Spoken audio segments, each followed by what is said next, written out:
Namo tassa bhagavato arahato samma sambuddhassa. Namo tassa bhagavato arahato samma sambuddhassa. Namo tassa bhagavato arahato samma sambuddhassa. Buddhang Dhammang Sanghang Namasami. So I'd like to offer my greetings to everyone and welcome everyone this evening.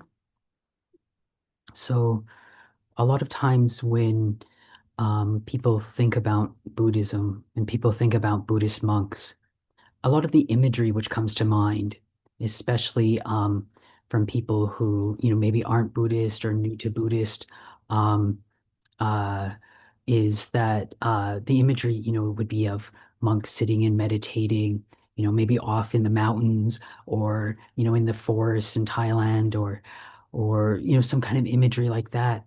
But another one of the types of imagery that comes to mind is, seeing monks chanting. And, you'll think of these monks in these monasteries in Tibet, up in the mountains, all chanting together, or in China or in Thailand, and this image of monks chanting, and um, and it is actually something we do. We do chanting, depending where you are. That some places do a lot more chanting, and some places do a less chanting. But generally, as a monk or a nun, chanting is going to be part of your life, and so for a lot of us coming new to Buddhism, we may feel not very interested in chanting. You know, a lot of what attracted us to Buddhism is a lot of the real wisdom teachings, the insight, the suttas, the real analytical teachings. Some people even like Abhidhamma is what really attracts them, and these really high, deep teachings. And you coming from a real wisdom and panya approach to it. So when we see something like chanting, we think, oh, this is maybe just a cultural thing which has come up afterwards, or it's, we don't see the benefit of it. But again, this is one of these practices that I've seen over time really does have a lot of benefit to it. And it does trace its origins right back to the time of the Buddha. But so for some people, like, we can get this idea in our head that um, it's not useful. It's not something we should be doing, and that idea can create a lot of can really become an obstacle and obstruction to us really getting the benefit out of this practice. So when I was new at Wat Pananachat, I was a Pakau. So that's a white-robed layman who keeps 8 precepts. There was one of the novices at the time. He was German, and for some reason, he really hated the idea of chanting. And at that time, we didn't have morning or evening chanting. Like now, it's just we always have morning chanting, evening chanting. But at that time, we didn't have it. Just it would be once in a while we'd have a period of 2 weeks where we'd have either morning chanting or evening chanting, but it wasn't both. So it was a lot more time on your own, a lot more freestyle. But when we would have these periods of chanting, this one novice would get really like hot under the collar. He'd get really worked up and he'd really complain about it and he really disliked that we were doing it. But then over time, we had a change of habits, and then we started to do morning and evening chanting every day. And over time, as he started getting into this practice of doing chanting and got really into the suttas and looking into and researching about how it was in the time of the Buddha, he actually really learned to enjoy the practice of chanting. And it ended up getting to the point where he'd ask if we could do new chants and tried to introduce new chants into our chanting rotation and the ones we did. So he was really able to change his view on that and get a lot of the benefit from it. So in the time of the Buddha, the teachings weren't all compiled into the Tipitaka, into the our collected collection of suttas and stuff. That actually happened after the Buddha died, after the Buddha's parinibbana, when he died.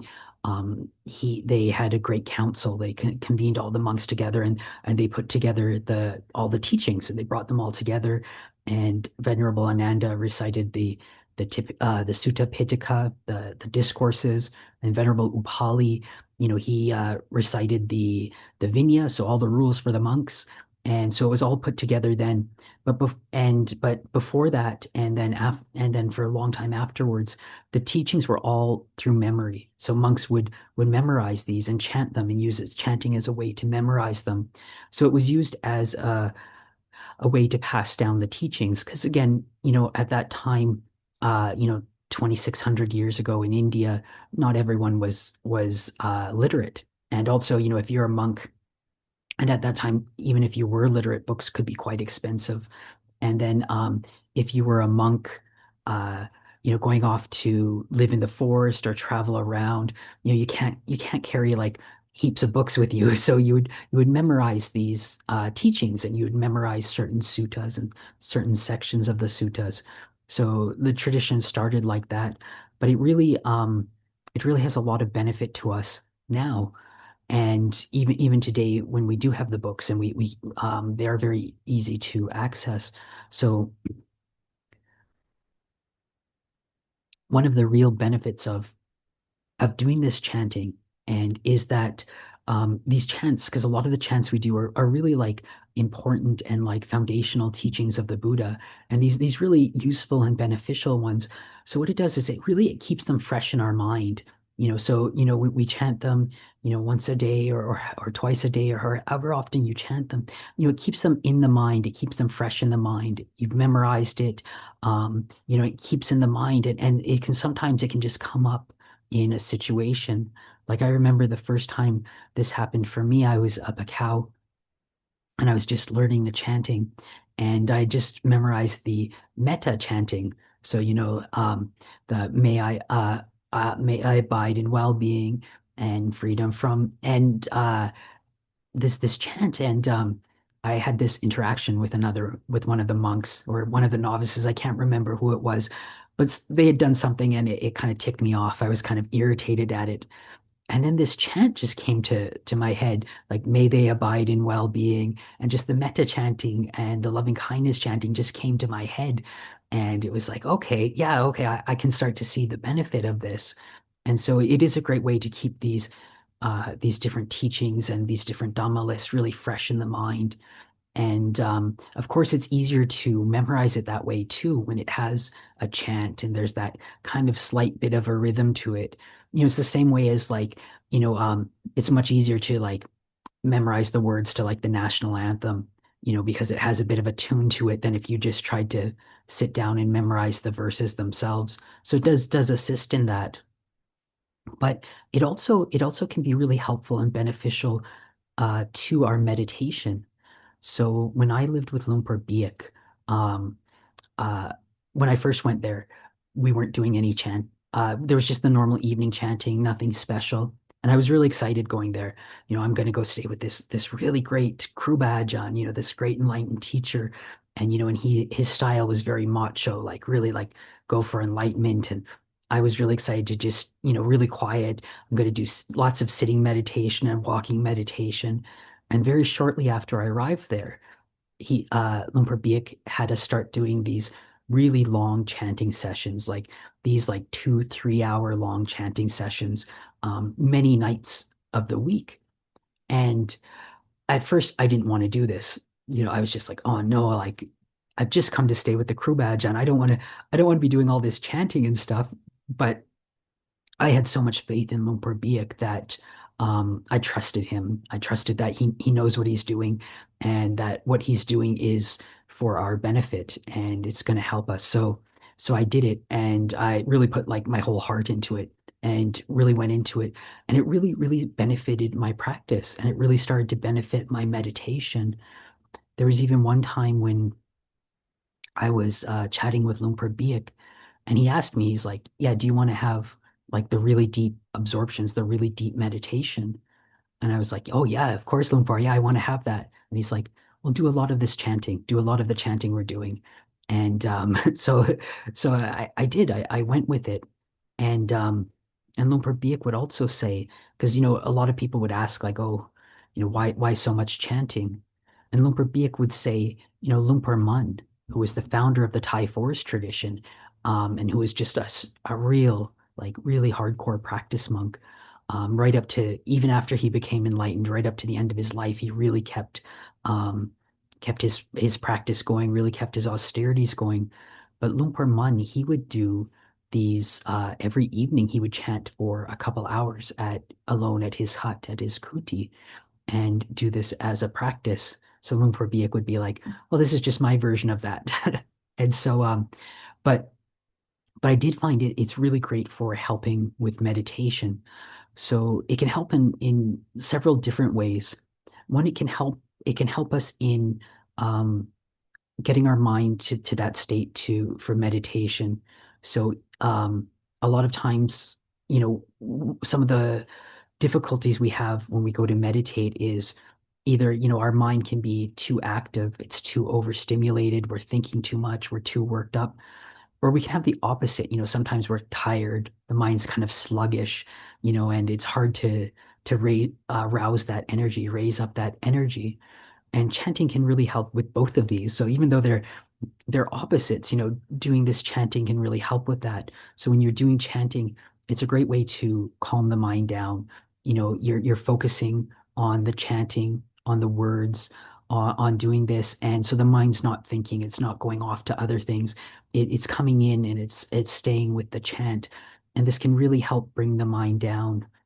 And on the other one is if the mind's really tired and stuff, doing chanting can help rouse energy, especially if you recognize that you're tired and that the mind is sluggish, and you can do it in a bit more like an energetic way, like a bit more oomph into it when you do it, and this can help rouse that energy. Um, and it can also really help with the developing of samadhi, because when you're doing chanting, again, your mind's not off, it's not wandering, and your mindfulness is staying with this chant, with this object. And so, like, to develop samadhi, we're learning how to keep our mindfulness on an object continuously. So keeping this continuous mindfulness on a wholesome object. And so, when we're chanting, that's what we're doing. And because it's um, a more coarse activity, so like not as refined as, say, just going to the breath, because chanting, you're using a bit of the thinking mind, you're moving your body, like you're moving your lips, you're making sound. So it can, if our minds are a little more scattered, it can absorb some of that um, agitation or activity of the mind and bring it down. And so it's always this theme when we're talking about Dhamma practice and about meditation practice, is that we always go from the coarse to the refined, the more refined. So, it's the simile. I know I use it a lot, and a lot of people use it of, sandpaper. So it's like when if you have like a really coarse um, cut piece of wood and you want to make it nice and smooth, you use sandpaper on it. But when it's really coarse, you use the coarser sandpaper, and then you gradually use more and more refined sandpaper until you get that really fine grain, which gives that really nice smooth finish. So if it's too coarse cut and you just try to start with the really smooth sandpaper, you're going to be sanding there all day and not really not really get too much done.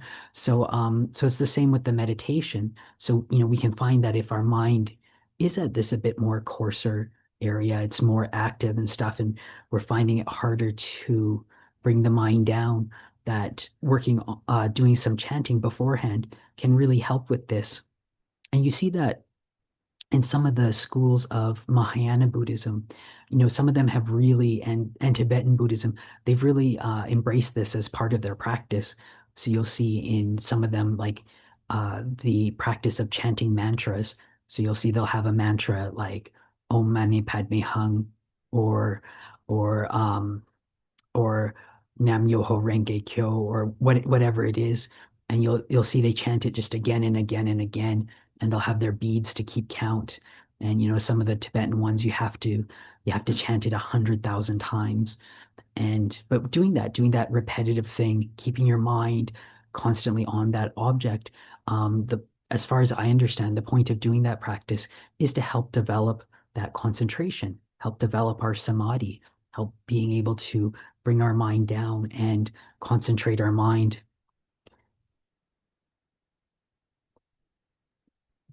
And one of the other benefits of it is it can help us get used to sitting for longer periods of time. So when I stayed with Lumpur Biak, we had been doing these very long chanting sessions for, well, it must have been a couple of years, like very, very regularly doing these. And then all of a sudden he switched. He said, okay, we're not going to be doing 3 hours of meditation. Sorry, we're not going to do 3 hours of chanting. Now we're going to do just a little bit of chanting, and then we're all going to do a 3 hour sit for meditation. And he was saying, now that we've done this chanting for so long, our bodies are used to sitting for that long. And of course, no one here has to sit for 3 hours or chant for 3 hours, but doing that when you're doing this chanting and um, the having that little bit of activity is going to kind of almost distract a bit from the discomfort of sitting longer. So as we're doing that, our bodies are getting more used to this and more used to this sitting and being able to sit longer.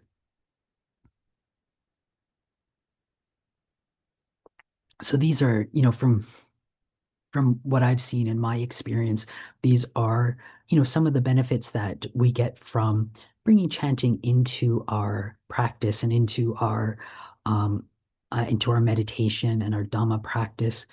And one of the other things is it can also just kind of like um, add a bit more flavor to it. So sometimes, if we're just focusing on doing just meditation, sometimes, it can feel a little dull. It can feel a little, kind of repetitive. But if we, bringing something like a bit of chanting into it can make it feel a little bit more, like have a bit more things to do, a bit more of enrich or spice up our Dhamma practice a bit, and hopefully long term help us in, becoming enlightened. But again, this is one of these practices where it's like you really have to look at yourself and where you at. So it's not like some people, yeah, just don't like chanting, so they do the bare minimum. And some people really, really enjoy chanting and really find it beneficial and do it a lot. So there's no set amount like everyone should do this much in their practice or anything like that. It's one of those things you have to really look at yourself, look at your own practice, look at what's beneficial for yourself and really decide. And some people it's just really not their thing. So you do get well, some lay people, yeah, don't chant, and that's perfectly fine too. Um, but so this is like with all these things, these are meant as ways to help us and help us along in our practice and in developing um, our spiritual qualities and eventually being able to reduce our suffering, bring more happiness into our lives, and eventually go beyond all suffering and remove all that suffering from our minds and our hearts. So I'd like to offer this to everyone as a bit of a reflection for this evening.